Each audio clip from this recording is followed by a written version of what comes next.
পরশুরার দিকে একটু নজর রাখি। হুগলির পরশুরা, সেখানে বেহাল কৃষক বাজার। 2016 সালে তৈরি হয় ঝা চকচকে বিল্ডিং, কিন্তু তাতে কি চারিদিকে আগাছা ভর্তি, যত্রতত্র নোংরা পড়ে রয়েছে। কিন্তু কেন এই হাল? কি বলছেন চাষিরা, কি অভিযোগ করছেন চাষিরা, একটু জানার চেষ্টা করব। শুভদীপ রয়েছে আমার সঙ্গে সরাসরি। শুভদীপ, কতদিন ধরে এই হাল? 2016 সালে ঝা চকচকে বিল্ডিং তৈরি হলো বিপুল টাকা খরচ করে, এইরকম হাল কেন? চাষিদের কি অভিযোগ?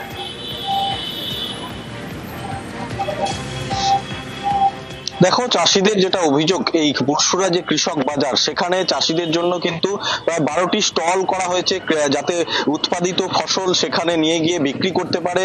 এর ফলে সাধারণ মানুষও সুবিধা পেত, কারণ একই ছাদের তলায় সমস্ত বাজার একসঙ্গে তারা করতে পারতেন। কিন্তু মানে এই কৃষক বাজার তৈরির পর থেকে কিন্তু আজ পর্যন্ত এখানে বাজার বসতে দেখেনি এখানকার সাধারণ মানুষ থেকে চাষিরা।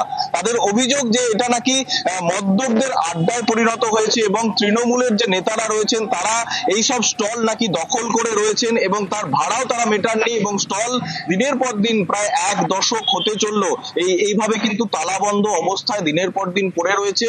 এবং চাষিদের, যাদের জন্য, যাদের স্বার্থে এই রাজ্য সরকার এই প্রকল্প তৈরি করেছিল, এই কৃষক বাজার তৈরি করেছিল, সেই চাষিরা কিন্তু এর থেকে কোনো রকম উপকার কিছু পাচ্ছেন না। ফলে দিন দিন কিন্তু ভুতুড়ে জায়গায় পরিণত হচ্ছে। একসময় যে ঝা চকচকে বিল্ডিং ছিল, সেই বিল্ডিং এ আগাছা জন্মাচ্ছে, চারিদিকে ধুলো জমে গেছে, আগাছা জন্মেছে, ঝোপ জঙ্গল হয়ে পরিণত হয়েছে, এবং চারিদিকে মদের বোতল পড়ে রয়েছে।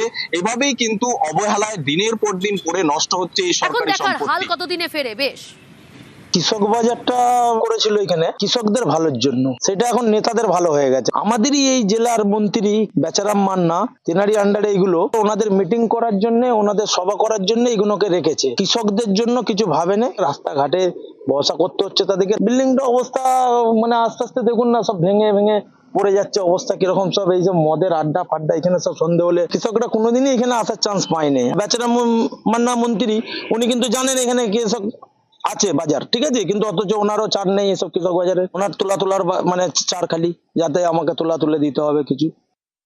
পরশুরার যে কৃষক বাজার, সেটা নিয়ে আমরা ভিডিওকে জানিয়েছিলাম। এর আগে যে ভিডিও ছিলেন তিনিও যেমন কোনো পদক্ষেপ নেননি, বর্তমানে যে নতুন ভিডিও এসেছেন তিনিও পদক্ষেপ নেননি। কেন কৃষক বাজারটা খোলা হলো না? কেন এখনো পর্যন্ত চাষিরা সবজি বিক্রি করতে পারবে না বা তাদের উৎপাদিত ফসল বিক্রি করতে পারবে না? কৃষক বাজারে মদের বোতল পাওয়া যাবে, কিন্তু কোনো চাষির উৎপাদিত ফসলের খোসা পাওয়া যাবে না। একবার ভুতুরে ঘোরা, একদম আগাছা জন্মে একদম পুরো পরিষ্কার করারও লোক নেই। বেচারাম মান্না রেখে গিয়েছেন, তিনি জানেন আমাদের কৃষক বাজারে কি অবস্থা। তিনি আমাদের হুগলি জেলার লোক হয়েও এটার দিকে কোনো দৃষ্টিপাত করছে না।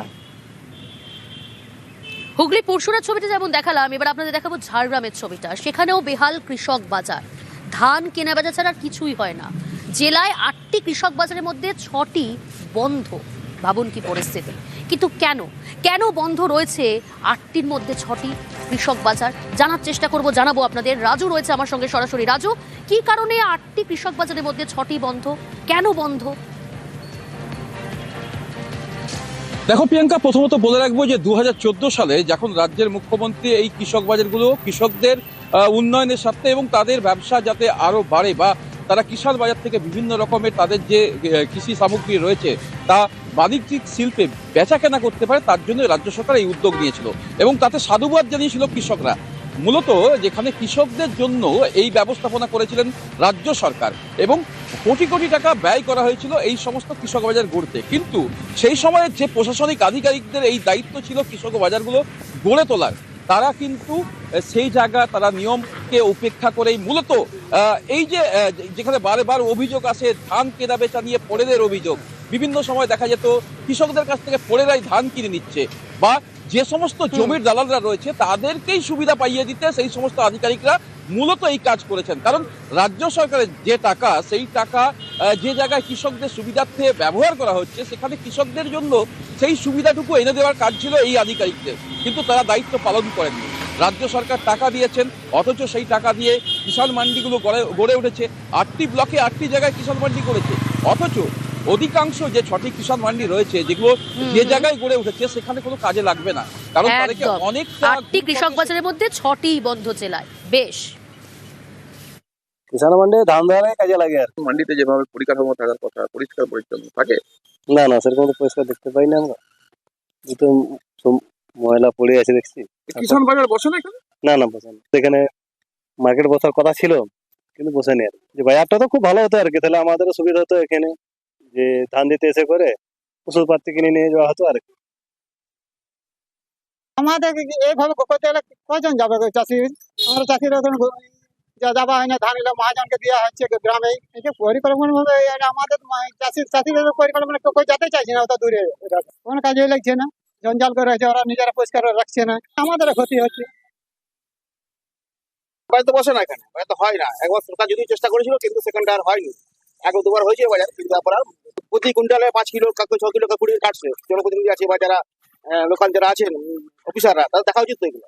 ভাঙাচোরা পড়ে আছে আর কি, মানুষ নিয়ে যায় বা যারা ধান নিয়ে যায়, ব্যাস এইটুকু আর কি, বিক্রি করে চলে আসে। এখন তো সরকার করে দিচ্ছে, কিন্তু সরকার তো করেছে কিন্তু এখানে মানুষ যায় না, খুবই অবস্থা খারাপ। ধূপগুড়ির দিকে নজর রাখি। ধূপগুড়িতেও অবহেলায় পড়ে রয়েছে কৃষক বাজার। সেখানে বাজারে ছড়িয়ে ছিটিয়ে আবর্জনা, নোংরা, আগাছা। ছবিটা দেখছেন আপনারা, কিন্তু কেন বলুন তো ধূপগুড়িতেও এই একই ছবি? ঝাড়গ্রামের দেখালাম, হুগলির পরশুরার ছবিটা দেখালাম, আর এই মুহূর্তে ধূপগুড়ির ছবিটা দেখাচ্ছি। রকি রয়েছে আমার সঙ্গে সরাসরি। রকি, ধূপগুড়িতে কেন অবহেলায় কৃষক বাজার? কৃষকরা, চাষিরা, তারা কি বলছে, কি অভিযোগ তাদের?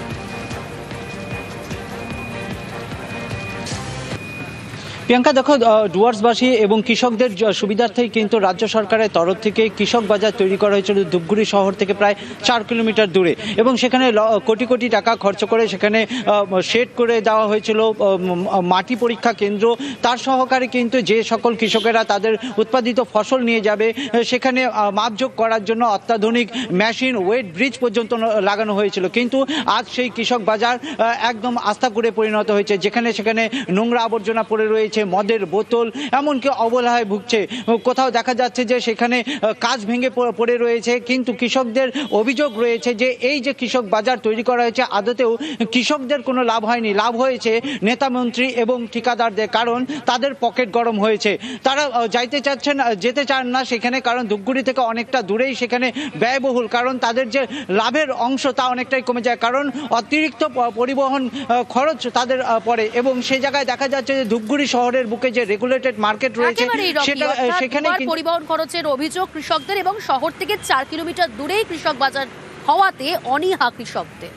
বেশ, সেখানে এখানে গাড়ি পার্কিংয়ের সুবিধা হয় না, আর এখানে মনে করো সবজি নিয়ে এখানে আসতে সুবিধা হয়, বেশ তো অনেক পার্টি আসে, আর সেখানে গাড়ি রাখার মতো কোনো জায়গা নেই।